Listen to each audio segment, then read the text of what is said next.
if we could end, George, with talking about what can we as parents, when I think about the future, I get overwhelmed. I don't know what to do, and so I shut down and I think about something else. But if I had some good tips for some things, practical things that I could be doing today to get ready for our mythical 2040, which seems mythical to me. I mean, we will get there, but it seems mythical to me. What advice do you give to those of us who have not been thinking about that? Well, I think a great starting point will be where you are, not being overwhelmed. Get involved in a network group or a support group. Talk to other parents and share your concerns, because for so long we have been isolated, and we don't have to be isolated and feel alone. We're in this together. We all are. I think we need to get going. That's the important thing. Start planning for the future. Don't delay, don't wait, because our children are in their 20s, 30s, and some 40s. Yeah.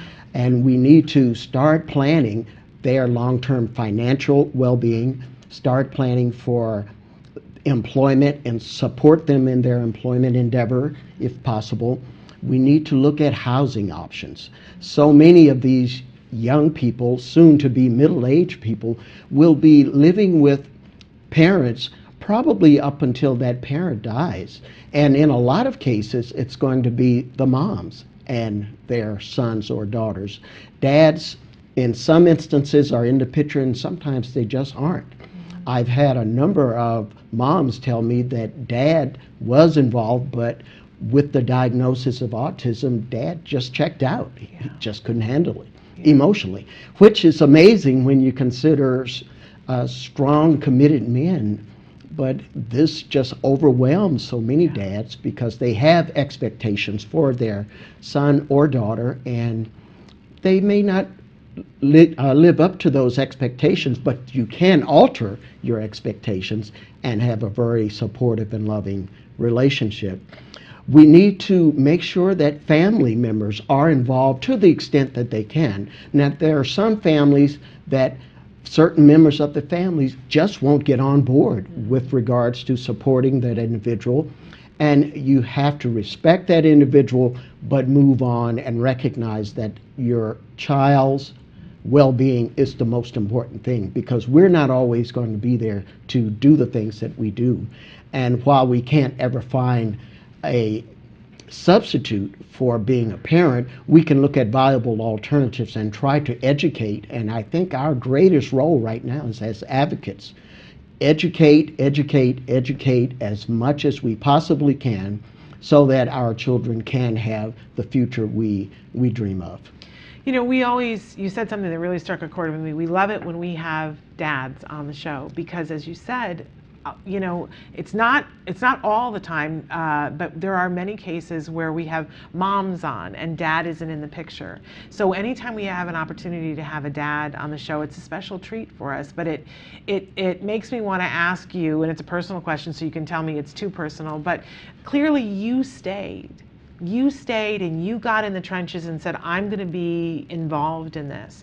What do you think caused you to do that? What advice do you give to the moms whose dads, you know, that like are on the fence? Like, is there something that the moms can be doing? What kept you? Well, first of all, it's not a too personal question to address. It's a very good question. What kept me is we recognize for a long time we'd had no children, and in fact, from a medical standpoint, my wife was told she couldn't have children. When Nate came along, we were 40 years old. We were overjoyed, and you know, it really didn't matter whether he had autism. Once we got the diagnosis, of course, we went through the emotional turmoil that parents do when you first receive a diagnosis, but we realized he's a blessing, he's a joy in our life, and I decided that I could play an important role by simply letting him know he's loved, he's accepted. I think kids long for a dad's acceptance, and I tell my son, we love you the way you are, and you're good enough, and just do your best. I think you'll find that 90% of your best is good enough.